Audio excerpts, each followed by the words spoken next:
Alors ce matin, on va rester dans la ligne du message de dimanche dernier, qui était un message où on a pu voir l'importance de l'esprit dans nos vies. Puisque Dieu, dès le commencement, malgré que l'esprit se mouvait au-dessus de la terre qui était vide, informe, dès le commencement, en fait, il a parlé, il a envoyé sa parole et l'esprit a opéré et il a agi. Et nous qui avons reçu par la foi l'Esprit de Dieu, désormais, quand la parole de Dieu est envoyée dans nos vies, l'Esprit qui habite en nous peut faire que cette parole soit manifestée et qu'elle porte du fruit. Et il en est de même lorsque nous prions, nous pouvons envoyer la parole de Dieu et l'Esprit opère pour que nous puissions agir, mais sur la base de la vérité, sur la base de la parole de Christ. Et donc, nous devons demeurer dans la foi qui tire sa substance de la parole de Jésus-Christ lui-même. Ça, c'est important pour que nous puissions comprendre à quel point nous avons besoin de l'Esprit. Et aujourd'hui, on va aller dans un livre que j'aime beaucoup dans la Bible, c'est le livre de Galates. Et on va prendre le chapitre 5. Et on va reprendre le contexte. Si tu lis Galates de 1, 2, 3, 4, on retient surtout Galates 5 à partir du verset 25 parce qu'il parle du fruit de l'esprit. On parle de l'esprit, comment on doit suivre l'esprit. Galates 5, 22. Et on parle aussi du fruit de la chair. Tout ça, ça a été utilisé de mon expérience, qui n'est pas une expérience universelle. Mais on a souvent utilisé ces passages-là de Galates à partir du verset 20 jusqu'au verset 25, jusqu'à la fin. On l'a souvent utilisé pour mettre de la pression et culpabiliser les enfants de Dieu. Parce qu'on oppose, là, Paul fait l'opposition entre les fruits de la chair et le fruit de l'esprit. Les fruits de la chair opposés aux fruits de l'esprit. Et là, on va prendre le chapitre 5, on va aller dans la version du semeur, qui est plus clair, plus proche de ce que cela veut dire à l'origine. Et on va prendre le contexte. Si tu prends le chapitre 4 de Galates ou même le chapitre 3, tu verras que dans le chapitre 3 de Galates, Paul est en train d'expliquer aux Galates, mais qu'est-ce qui vous est arrivé? Vous avez bien commencé avec Christ crucifié, avec la vie de l'esprit, et puis vous voulez retourner à la loi. Et Paul fait la comparaison d'un envoûtement, d'un ensorcellement. Comment vous avez pu vous laisser envoûter à ce point-là, charmer à ce point-là, au point où vous voulez retourner vers la loi? Et il va expliquer à quel point celui qui veut se remettre sous la loi est maudit et vit la malédiction et il ne peut pas être béni et vivre la vie de l'esprit. Et ensuite, dans le chapitre 4, lorsque tu lis le chapitre 4, tu vois que Paul est en train de faire comprendre, d'expliquer aux Galates que ceux qui les poussent à retourner vers la loi ne le font que pour qu'ils puissent avoir du zèle, mais pas pour la loi, mais pour eux-mêmes. En gros, les serviteurs qui viennent et qui annoncent la loi recherchent une chose, le zèle de ceux qui reçoivent cette loi et qui veulent la mettre en pratique. Parce que dans la loi, tu ne dépends plus de l'esprit ni de Dieu, mais tu dépends du serviteur qui est mis devant toi. Tu dépends de l'onction de loin. C'est le fonctionnement de la loi. Dans l'Ancien Testament, il y avait des principaux sacrificateurs, des sacrificateurs qui étaient là pour faire appliquer les ordonnances de la loi. Et lorsque tu n'obéissais pas, lorsque tu n'écoutais pas, lorsque tu avais péché, tu devais venir apporter au sacrificateur ou au souverain sacrificateur une offrande qui correspondait à ce qui était défini dans la loi pour repartir libéré du poids de ce péché. Au point où Dieu, à un moment, va dire, je n'agrée plus vos sacrifices ni vos holocaustes. Ça n'a plus aucun effet. Mais le système de la loi reposait entièrement, non pas sur ta volonté propre, mais sur le fait qu'il y avait des oints de Dieu qui pouvaient venir et dire, toi, tu n'as pas respecté la loi, toi, tu n'as pas fait ceci, toi, tu n'as pas fait cela. Donc, soit tu étais lapidé, soit tu apportais l'offrande. En gros, il fonctionnait par l'homme. Et donc, Paul leur fait comprendre au chapitre 4 que, mais en fait, ils ne recherchent qu'une chose, c'est vous, votre zèle, votre détermination. Jusqu'à aujourd'hui, les personnes qui sont sous la loi sont zélées et déterminées, mais ce zèle et cette détermination, cette ferveur, ce feu, il n'a qu'une seule direction, c'est vers le serviteur qui est au-dessus d'eux. Que ce soit leur pasteur, que ce soit leur leader, quel que soit le nom qu'on donne à la personne qui est au-dessus de toutes ces personnes qui recherchent à vivre réellement les lois, la volonté de Dieu, ben, ce zèle-là, et c'est naturel, et c'est ce que ça provoque, il s'oriente vers le pasteur. Le pasteur, les leaders, le corps pastoral, tout le monde. Parce que toi, tu recherches l'approbation de Dieu, mais sous la loi, l'approbation de Dieu passe par l'homme. Mais avec Jésus-Christ, l'approbation de Dieu passe par Jésus uniquement, et dans une communion avec Christ, alors tu peux continuer de faire plaisir à Dieu, tu peux continuer d'être dans une relation avec Dieu par l'Esprit. Et donc Paul, au chapitre 5, et on va prendre tout le contexte, il nous dit que, au verset 1er, le Christ nous a rendus libres, la version du semeur, le Christ nous a rendus libres pour que nous connaissions la vraie liberté. Dans la version seconde, il dit, si le Christ vous a franchi, vous êtes réellement libre. Mais là, le Christ nous a rendus libres puisque nous étions sous l'esclavage. Et il fait comprendre que même ceux qui sont sous la loi étaient en esclavage. Ils n'étaient pas libres. Même en étant sous la loi, ils n'étaient pas libres. Mais avec Christ, le Christ nous a rendus libres pour que nous connaissions la vraie liberté. C'est pourquoi tenez bon et ne vous laissez pas réduire à nouveau en esclavage. Parfois, on se pose la question, mais comment les personnes dans l'Église peuvent faire autant de choses folles? Il y a des choses folles aujourd'hui qui se passent. Comment quelqu'un qui a accepté Jésus peut volontairement se priver de sa famille, se priver de sommeil, se priver de repos, se priver de ressources en disant je suis en Christ et je vis une vie avec Christ. Comment? Mais tout simplement parce qu'ils sont de nouveau en esclavage, en retournant sous la loi. Et il dit que le Christ nous a rendus libres pour connaître la vraie liberté.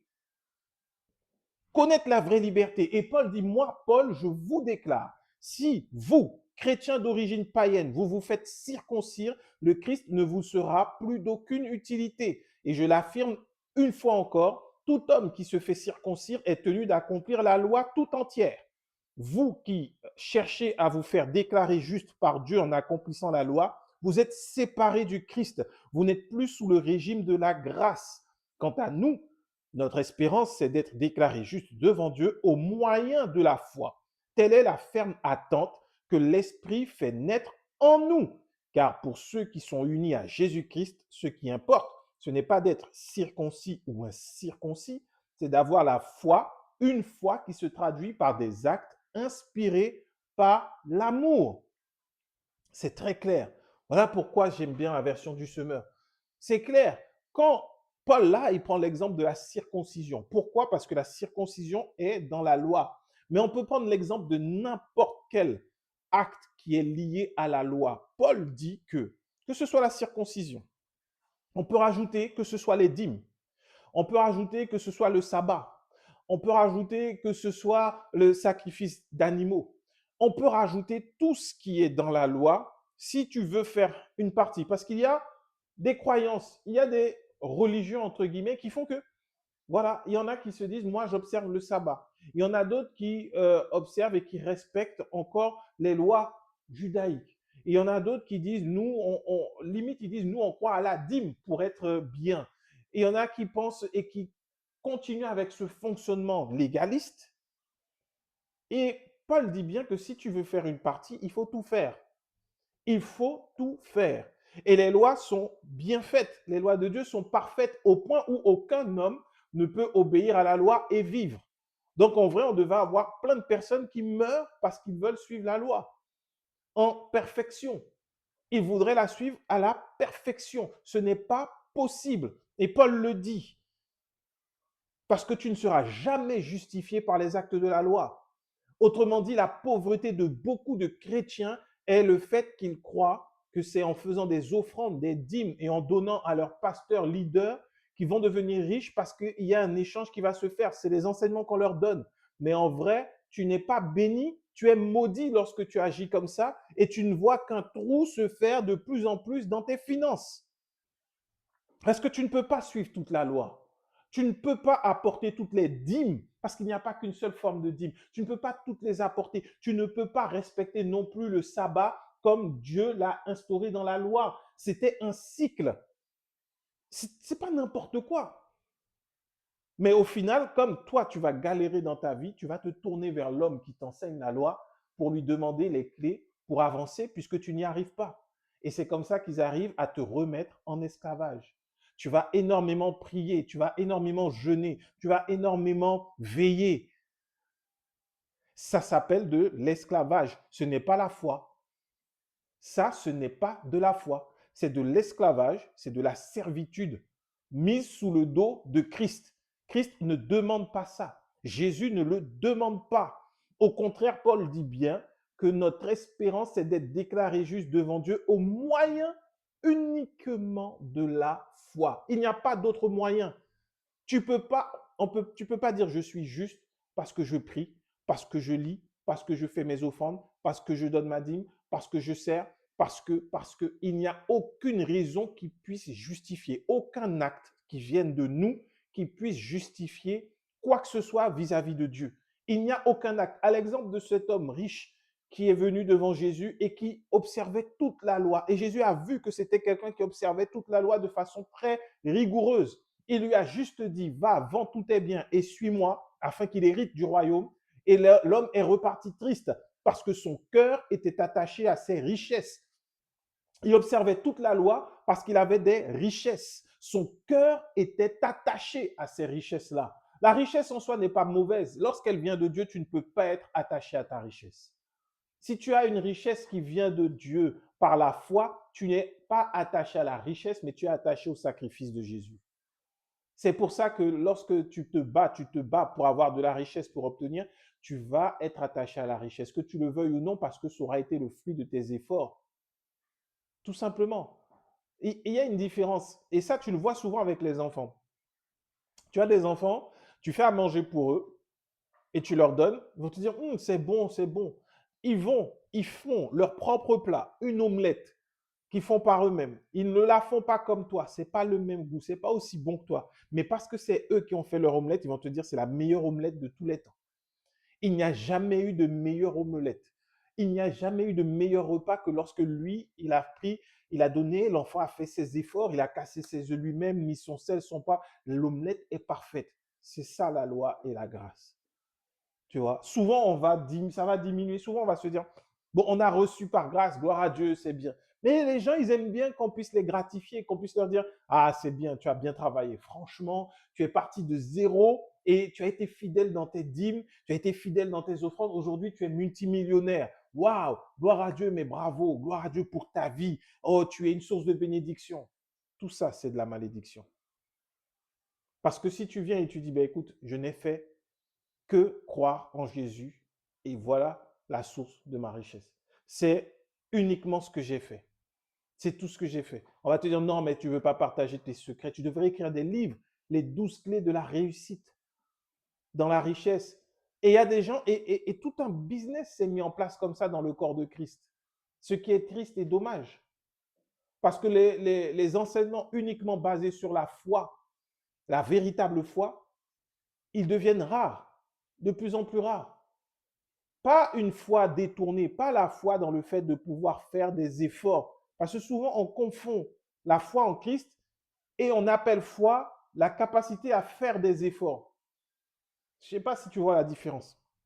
La différence, c'est que la foi en Christ, c'est je reçois la parole, j'y crois, je prie et je m'attends à la recevoir. C'est simple, tu ne fais rien dedans.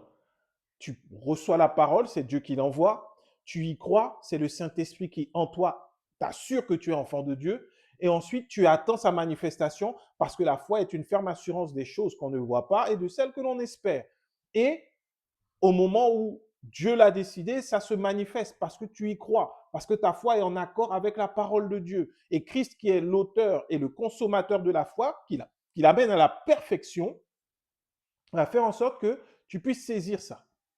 Et il y a la foi, ce qu'on appelle la foi souvent et qui est beaucoup répandu aujourd'hui, la foi dans la capacité que toi, tu peux avoir à faire des choses. Parce qu'il y a des personnes qui doutent d'elles-mêmes. Ça arrive. Et c'est pour ça que beaucoup aujourd'hui de messages sont plus du développement personnel, sont plus de la motivation que de réellement la foi. Parce qu'il y a beaucoup de personnes qui doutent d'elles-mêmes, des personnes qui ont des rêves, qui doutent et qui se disent, ah mais j'aurais bien fait ceci, j'aurais bien fait cela. Elles vont voir un pasteur, elles vont voir un leader, elles vont lui dire, ah mais dans mon cœur, je rêve d'ouvrir ma propre boutique de bougies. Le pasteur va lui dire, mais qu'est-ce qui t'en empêche? Tu as la foi, va, fais une offrande à l'église, Dieu va te donner les moyens pour commencer le business et à partir de là, tu travailles, tu es rigoureux, tu ramènes tes offrandes, tes dîmes à l'église et tu verras que Dieu va te donner la prospérité dans ce domaine. Et on va prier avec toi. Et on va faire un club de businessmen chrétiens. Et on va faire des veillées pour tous ceux qui veulent entreprendre. Et on va faire de l'onction d'huile. Tout ça, ce n'est pas la foi. Ce n'est pas la foi. Ça, c'est te donner du courage pour marcher par tes propres efforts. Par tes propres efforts. Et c'est ce que Paul est en train d'expliquer. Et on va retourner dans le passage. Au verset 7, il dit, vous couriez si bien. Franchement, vous couriez si bien. Qui vous a détourné de l'obéissance à la vérité? Une telle influence ne vient en tout cas pas de celui qui vous a appelé. Ne dit-on pas, il suffit d'un peu de levain pour faire lever toute la pâte? Pour moi, voici l'assurance que j'ai à votre sujet à cause du Seigneur. Vous ne penserez pas autrement que moi. Mais celui qui jette le trouble parmi vous, quel qu'il soit, recevra son châtiment. En ce qui me concerne, si je prêchais encore la nécessité de se faire circoncire, pourquoi continuerait-on encore à me persécuter?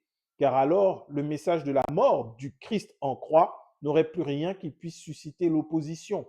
Ah, qu'il se mutile donc complètement ceux qui sèment le désordre parmi vous. Les paroles de Paul sont dures, elles sont violentes par rapport à ceux qui mettent le désordre. Et il explique bien qu'il ne prêche pas la loi. Il dit là, si je prêchais encore la circoncision, mais on peut dire si je prêchais encore les dîmes, si je prêchais encore, je ne sais pas encore, si je prêchais encore le sabbat, si je prêchais encore toutes les lois, alors je ne serais pas persécuté. Mais ceux qui sont persécutés, c'est ceux qui prêchent la mort de Jésus-Christ. Quand tu restes sur la mort de Jésus-Christ à la croix, tu es persécuté dans le message. On va dire que c'est un faux. On va dire que c'est quelqu'un qui n'aime pas Dieu. On va dire que c'est quelqu'un qui ne veut pas voir ta réussite. On va dire que tu es quelqu'un qui entraîne les gens dans l'hérésie. C'est ce qu'on va dire. Parce que pourquoi la Bible nous dit bien que le message de la croix est une folie. Est une folie pour les hommes. Pour ceux qui sont encore dans un système légaliste, le message de la croix est une folie. Tu te rends compte? Pendant des années, et d'ailleurs, même quand tu es sur Terre, tu vis par tes efforts. Si tu ne travailles pas, tu ne manges pas. Si tu ne te lèves pas pour marcher, tu ne bouges pas. Si tu ne fais pas un effort, tu n'as rien du tout. C'est le système terrestre.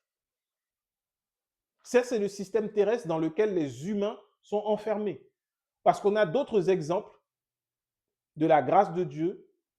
Tu regardes un arbre, tu le jettes en terre, tu le recouvres, la pluie tombe, il est arrosé, l'arbre va pousser des racines, il y a une terre.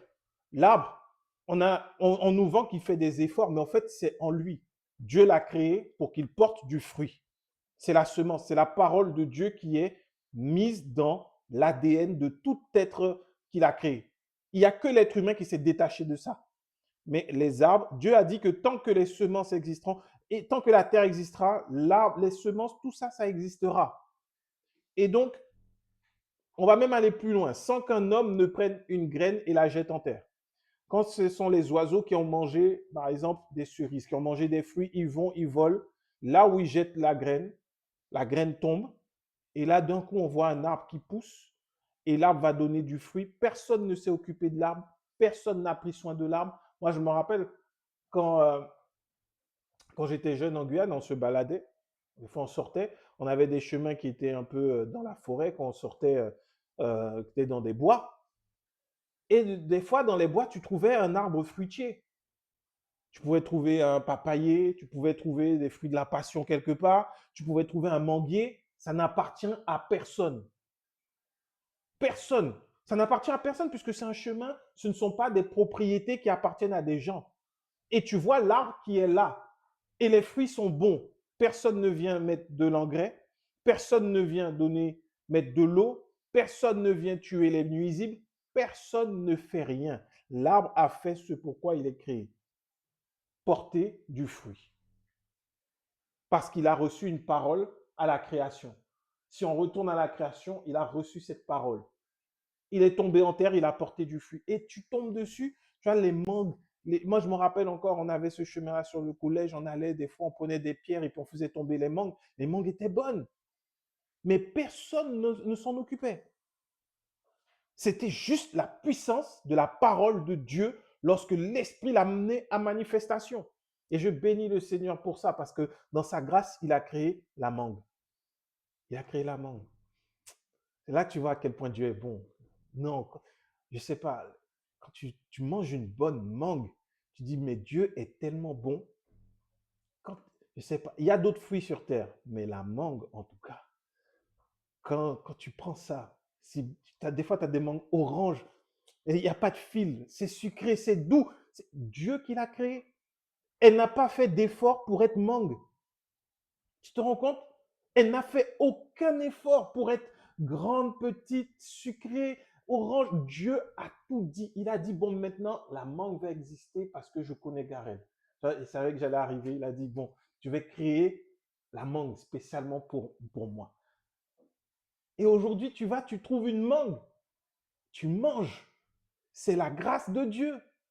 Et pourquoi nous, enfants de Dieu, on veut faire des efforts pour être ce qu'on ne sait pas? On est les seuls à s'être détachés de Dieu et avoir oublié la parole qu'il a mise en nous. Il y a une parole qui a été donnée sur chacun d'entre nous. Quand Dieu a suscité des hommes, il envoyait des paroles et ces hommes-là faisaient. Et lorsqu'ils étaient en dehors de cette parole, quand les hommes ont voulu Saül, ce n'était pas la volonté de Dieu. Saül leur a fait du mal. Mais Dieu a voulu David selon son cœur. Et David a fait du bien au peuple. Même lorsque David a failli, Dieu lui est resté fidèle. C'était sa parole. Aujourd'hui, tu es son enfant. Il y a sa grâce. Et ce que tu as pour vivre, c'est la parole de Christ. Et parce que tu as des failles, tu peux oublier cette parole. Le Saint-Esprit en toi te rappelle ces paroles. Pourquoi? Parce que nous sommes sel de la terre, lumière du monde. Voilà ce que tu dois être sur la terre. Sel, lumière et témoin de Jésus-Christ. Sel, lumière, témoin. C'est tout ce que tu dois être. Maintenant, comment tu vas apporter de la saveur? Laisse-toi guider par l'Esprit. Comment tu vas être une lumière en étant au milieu des ténèbres? Comment tu vas être témoin en parlant de la grâce de Dieu, de Jésus-Christ, de son œuvre? Mais on court pour devenir non plus lumière, sel. Tout ça, on a caché. On veut devenir entrepreneur. On veut devenir influenceur. On veut devenir je ne sais pas quoi encore. Et on est à l'encontre de la parole. T'imagines si la mangue disait, moi, je n'aime pas être en hauteur, je n'aime pas être suspendu tête en bas, je préférais être une carotte. Parce que la carotte, elle au moins, elle est dans la terre, et on l'enlève avec douceur, on la lave, elle est mieux traitée.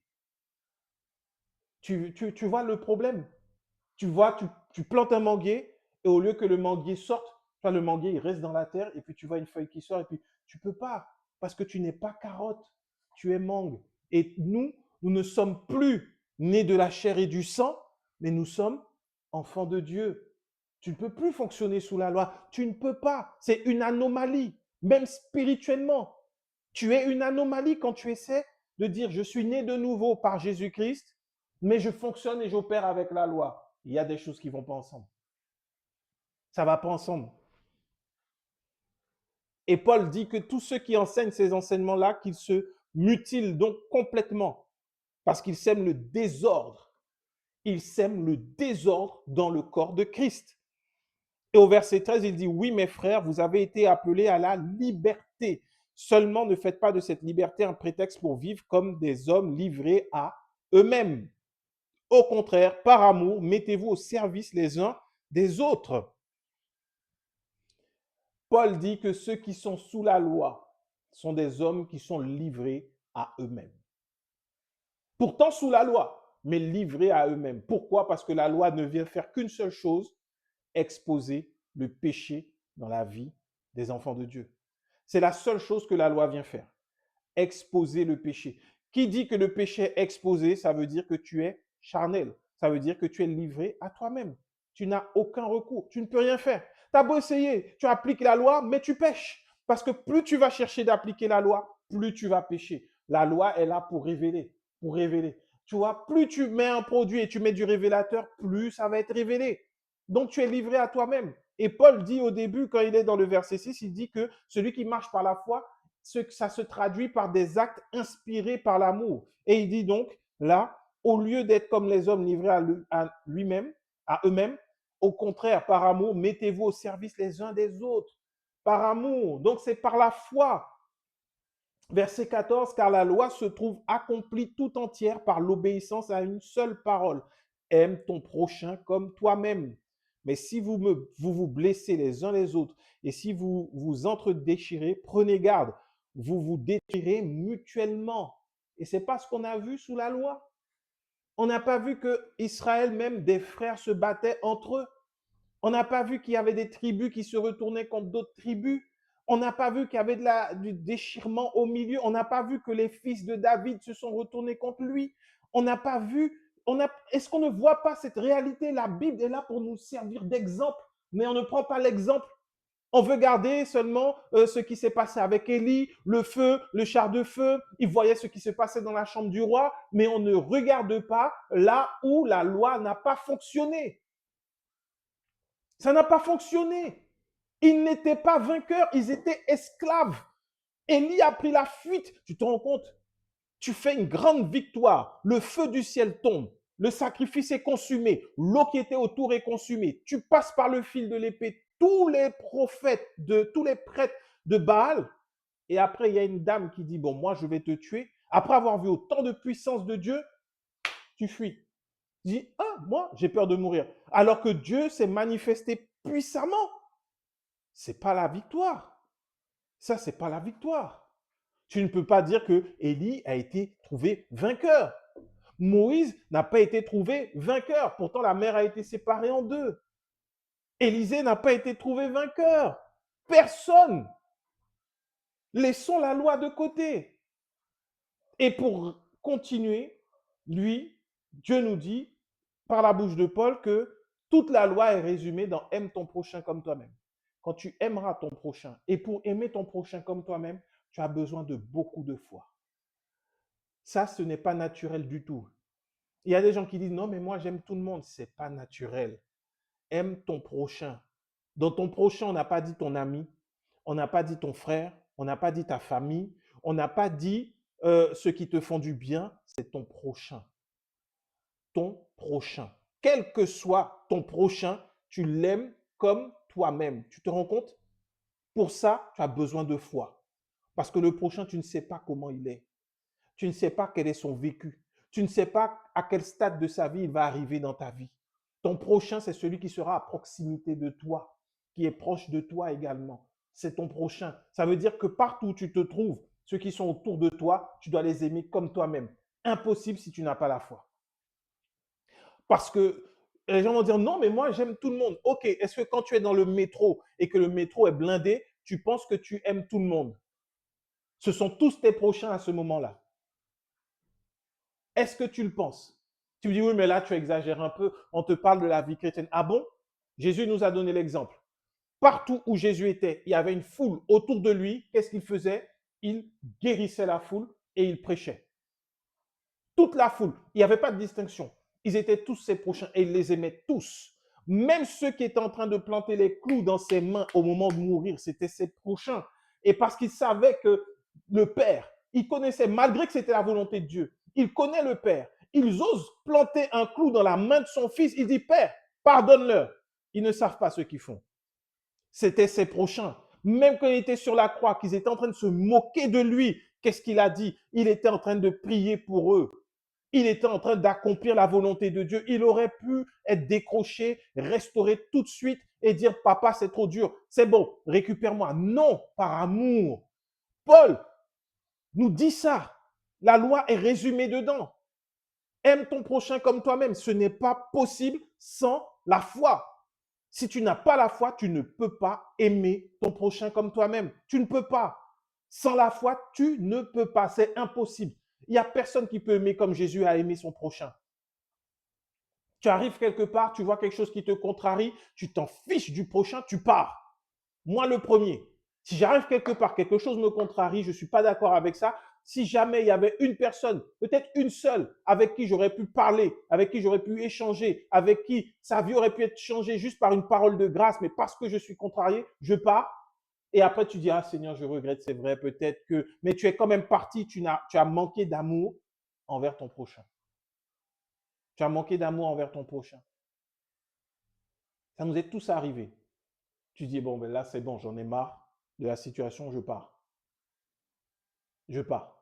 Parce que on me manque de respect, parce que. Mais Jésus, quand il est allé à Gadara, il y avait un démoniaque qui fatiguait tout le monde, qui criait, qui était dans les sépulcres, qui empêchait de passer par le chemin. Il a libéré le démoniaque et les gens de la ville lui ont dit, s'il te plaît, pars. Il ne voulait pas de lui. Il ne voulait pas de lui. Mais il a aimé son prochain quand même parce qu'il a libéré cet homme et cet homme est ensuite allé évangéliser les environs. Pour une personne, dans un endroit hostile, dans un endroit où on ne voulait pas de Jésus, Jésus y est allé quand même. C'est ça aimer son prochain comme soi-même. C'est ça être lumière du monde. C'est ça être le sel. Et tu penses que tu peux le faire par la loi? Tu penses que tu peux le faire sans la foi? Impossible. Impossible sans la foi. C'est impossible. C'est impossible. Le plus difficile, c'est ça. Aimer son prochain comme soi-même. Ça, tu as besoin de beaucoup de foi. Et quand tu rencontres quelqu'un qui aime comme lui-même, tu peux dire, waouh, la foi de cette personne est grande. Ce n'est pas son église. Ce n'est pas la taille de son église. Ce n'est pas la dimension de ses miracles. Ce n'est pas les personnes à qui il peut donner à manger. Si je n'ai pas l'amour, je ne suis rien. Un airain qui sonne creux. Parce qu'il y a des gens qui font beaucoup de choses, mais dans leur environnement, leurs proches peuvent te dire, lui, il n'a pas d'amour, il est méchant, il est dur, c'est un tyran, c'est une femme qui est colérique. Est-ce que tu aimes ton prochain comme toi-même? Non. Là, tu n'aimes pas comme toi-même. Au verset 16, Paul dit, je vous dis donc ceci, laissez le Saint-Esprit diriger votre vie et vous n'obéirez pas aux désirs qui animent l'homme livré à lui-même. Car ces désirs sont diamétralement opposés à ceux de l'esprit. Et l'esprit a des désirs qui sont à l'opposé de ceux de l'homme livré à lui-même. Les deux sont opposés l'un à l'autre. C'est pourquoi vous ne pouvez pas être votre propre maître. Mais si vous êtes conduit par l'esprit, vous n'êtes plus sous le régime de la loi. Quand là, il est dit marcher selon l'esprit, dans la version grecque, quand on cherche la traduction, c'est vraiment la fonction, c'est vraiment, il n'y a pas un sous-entendu d'ordre, il n'y a pas quelque chose de compliqué, c'est marcher, comme se promener. C'est le même verbe qui est utilisé quand on dit que Jésus marchait sur les eaux ou quand on dit que Jésus marchait avec les disciples, c'est le même verbe, c'est marcher, tu vois, c'est marcher. Donc ça veut dire que marcher selon l'esprit, c'est se laisser conduire, laisser le Saint-Esprit diriger votre vie. Ça veut dire que tu crois que tu es enfant de Dieu, tu marches par la foi, tu sais que ce ne sont pas tes œuvres, et comme Dieu ne veut pas que tu sois livré à tes propres décisions, il t'a donné le Saint-Esprit pour que tu marches selon l'Esprit. Tu marches selon l'Esprit. Donc ça veut dire que jour après jour, tu avances dans la vie et l'Esprit va te guider. Il va te tenir la main. C'est comme si, tu vois, c'est une promenade en amoureux sur la terre. L'esprit et toi, vous tenez la main et vous marchez. l'Esprit et toi, tout simplement. Il n'y a pas de protocole, il n'y a pas de technique, il n'y a pas de méthode, il n'y a rien. Juste marche avec l'Esprit. Ça veut dire que tu crois en Christ, tu as la foi, le Saint-Esprit te prend par la main. C'est l'autre consolateur. Les disciples suivaient Jésus quand ils étaient sur la terre. Ils marchaient avec Jésus et c'est tout. Parce qu'ils marchaient avec Jésus, on a reconnu Pierre, même s'il l'a renié, comme étant un homme qui marchait avec Jésus. Parce que tu marches avec l'Esprit, on va te reconnaître comme étant quelqu'un qui marche par l'Esprit. Tout simplement. Parce que tes actes seront inspirés par l'amour. Dieu est amour. L'Esprit, donc, c'est l'amour. Et c'est là qu'il va arriver sur le passage où il dit, mais le fruit de l'Esprit, c'est l'amour. Tout ce que Dieu nous met, ça c'est le verset 22, tout ce que Dieu nous donne, il n'y a pas de difficulté dedans. Marche selon l'Esprit et tu auras des actes inspirés par l'amour et tu pourras aimer ton prochain. On reprend au verset 19, tout le monde voit bien ce qui procède de l'homme livré à lui-même. Donc là, on parle de ceux qui sont sous la loi. Écoute bien, on ne parle pas de, il ne dit pas les païens, les hommes livrés à eux-mêmes, ceux qui sont charnels, ceux en qui la loi révèle le péché. Il est écrit l'immoralité, les pratiques dégradantes et la débauche, l'adoration des idoles et la magie, les haines, les querelles, la jalousie, les accès de colère, les rivalités, les dissensions, les divisions, l'envie, l'ivrognerie, les orgies et autres choses de ce genre. Je ne puis que répéter ce que j'ai déjà déclaré à ce sujet. Ceux qui commettent de telles actions n'auront aucune part à l'héritage du royaume de Dieu. Mais ces actions-là, tu les commets quand tu es sous la loi. Pas autrement. La Bible, c'est l'exemple du peuple de Dieu, le peuple d'Israël. Le peuple d'Israël qui a eu et qui a reçu de la part de Moïse la loi. Et quand tu regardes l'histoire du peuple d'Israël jusqu'à Jésus, tu retrouves l'adoration des idoles, la débauche, les pratiques dégradantes, l'immoralité, la haine, les querelles, la jalousie, les accès de colère, les rivalités, etc., etc. Tu les retrouves toutes dans l'Ancien Testament. Il n'y en a pas une que tu ne retrouves pas. Il n'y en a pas une. Tous sous la loi. On ne te parle pas de ceux qui ne connaissent pas Dieu, des peuples païens. On ne te parle que de ceux qui sont sous la loi. Donc aujourd'hui, dis-toi, est-ce que tu veux aller dans une église qui parle de la loi? Est-ce que tu veux que ta vie reflète l'immoralité, les pratiques dégradantes, la débauche, l'adoration des idoles? Ça va arriver que tu le veuilles ou non. C'est la conséquence de marcher par la loi. Tu es livré à toi-même. Tu peux faire ce que tu veux. Tu vas vivre comme ça. Alors, c'est beau, hein? Ce qui donne l'apparence de la piété.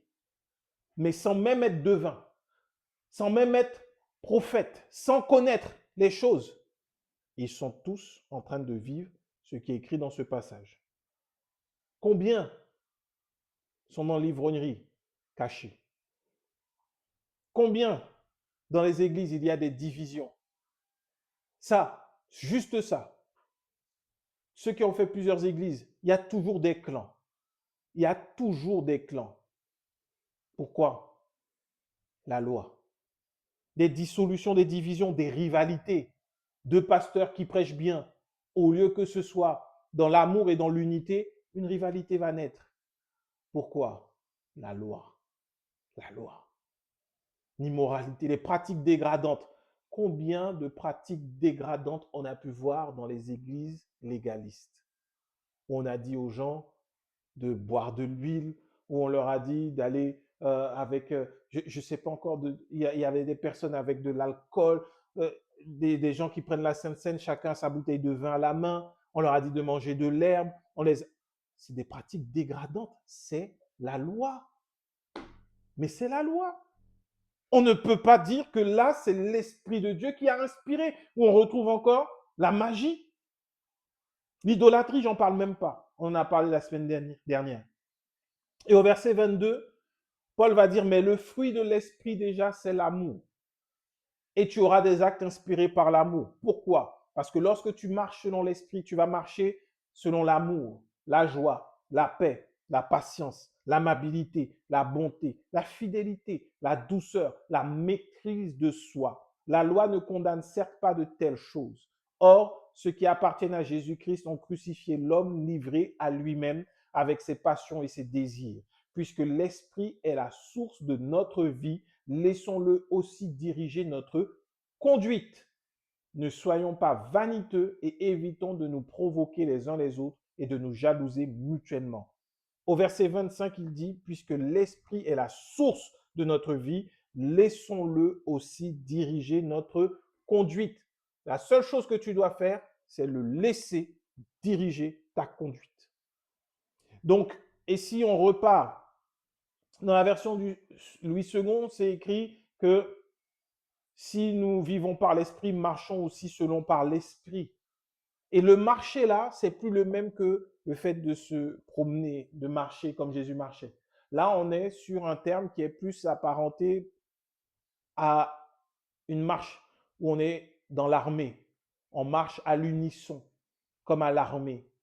Ça veut dire qu'il y en a un qui donne la direction et tout le monde suit.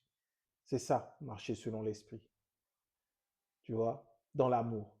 Il te donne la direction et toi, tu ne réfléchis pas. Ce qui caractérise un soldat, c'est qu'il ne réfléchit pas aux ordres qu'on lui donne. S'il réfléchit, il est en insubordination, Il est désobéissant vis-à-vis de son supérieur. L'Esprit, lui, il nous dit, va à gauche. Au-dedans de toi, tu ne discutes pas. Tu vas à gauche. C'est là marcher par l'Esprit.